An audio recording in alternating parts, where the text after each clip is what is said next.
A big pile in the country needs a fountain and a flagpole, a weather vane and, of course, a herd of deer. The clocks have just gone back and this evening we're out in the middle of the fallow deer rut on an estate in Sussex. Roy Lupton's been managing the fallow here at Buxted for the past 9 years. It's now the perfect time of year to take out the bucks that aren't making the grade. This is a fantastic time at the moment. We've got 2 or 3 weeks where the deer mate and all the bucks are grunting and collecting their does, and we normally have some very, very good stands around here where you can have half a dozen bucks calling all together and then the does moving through. Unfortunately at the moment we've got some freakishly warm weather which is putting the deer off a bit. It's a lot better when you get a nice cold snap. If the temperature drops, then the bucks really get set into their routine. At the moment they're running about all over the place, chasing the does rather than staying on their rutting stands and the does coming round. There are 2 ways of getting their attention, either with a call or by getting into the rhythm. A decent set of antlers certainly gets the blood flowing in these beasts. And this is the sort of result you can get. These shots were taken last year. The clashing antlers bring in a very exciting buck. There are plenty of chances to get a clean shot, but this was purely a lesson to show the power of a well-played tune and a decent rhythm. Back to the shooting party, we split into 2 groups, 1 to each side of the valley. Roy's got a pretty good idea where the rutting stands are, and as we start heading into the woods we spot a doe. Roy and Mark move forward. Just out of sight they spot a buck coming along the fence line. Eventually the 2 deer are spooked. We carry on, losing light as we go. Again we see some movement ahead, but there's no way we're going to get a clean shot. We follow the sounds of the rut and there are about 20 deer on farmland beyond the park's boundary. We get glimpses in the twilight of an impressive looking buck, but more importantly, Roy spots a smaller male with what appears to be a broken leg. We always look out for injured animals, obviously, to start with. Unfortunately this afternoon or this evening when we were out there was a young buck with a broken leg, so we'll have to try and come back and find him again. When we get back to the car we find there has been some success this evening. I positioned a friend of mine over on the other side of the estate from where we were stalking, and he was sitting in ambush waiting, and the deer came through and luckily he got a young pricket. But Roy knows we need to come back and sort out that injured animal. 2 days later we return to Buxted Park. Roy's determined to find the lame buck. He wonders if a dog is responsible. Many dog owners who come here have no concept of the damage they're doing to the deer and the sheep by allowing their dogs to run wild. A German shepherd was seen attacking a ewe here just 24 hours ago. Roy knows this estate well and he's got a good idea where we'll find some rutting males this morning.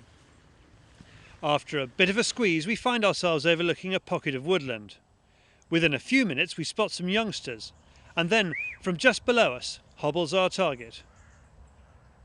No room for a shot, so we wait it out. He eventually comes back into view, and Roy takes his chance.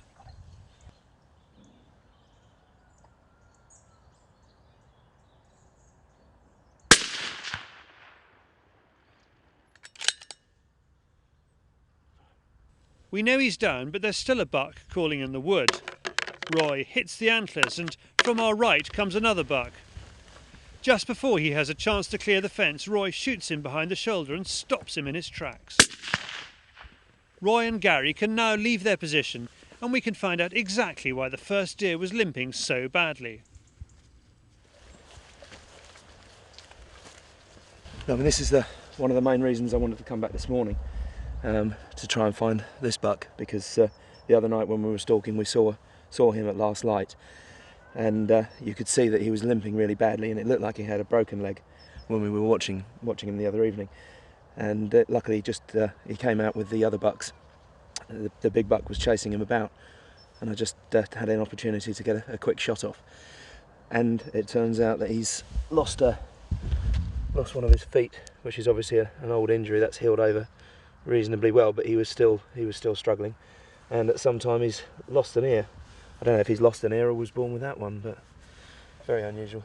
I'm very pleased that we caught up with him and took him out, because this isn't what we need to have. It's not nice watching lame deer running around. So it was imperative that we got him first before we started concentrating on the other deer this morning. As Roy starts to gralloch the deer, a dog walker shouts across to Gary, calling him a cruel bastard for shooting stags.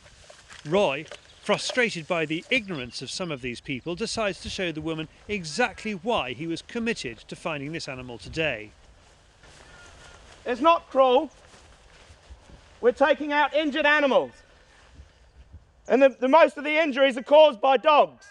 Most of the injuries here are caused by dogs. Not my dog, it wasn't. Was the stag injured as well? Yeah, the buck that was injured. No, stag. Yeah, a buck. No, look, this is what you're talking about. A buck is a stag.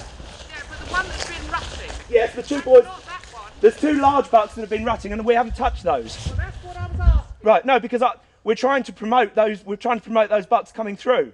Well, that's what I was asking. Yeah, we're not. You said he's just taken one out. Yeah, it was the injured one, not the big boys.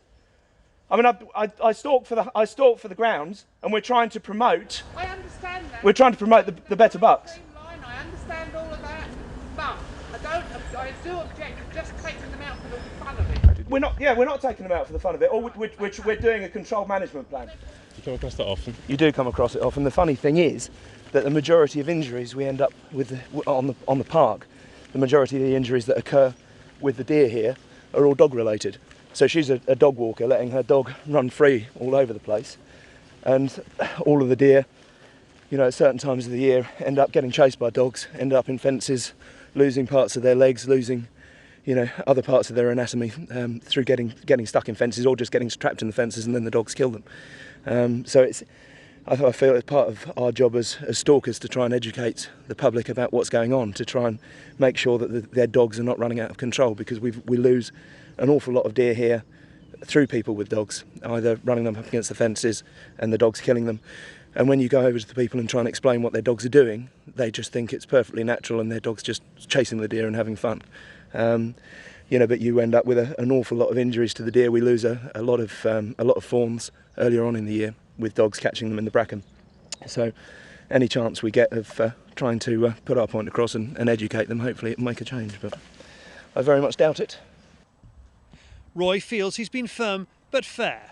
Many people just don't understand deer management, that we need to shoot sick animals. With one deer dealt with, the chaps now admire the second darker buck. Both animals have a strong scent, and sadly this venison isn't going much further than Roy's dogs. All the way through. However, it's been a really successful morning, and thanks to Roy's efforts, the herds that so many dog walkers admire will be all the healthier for it.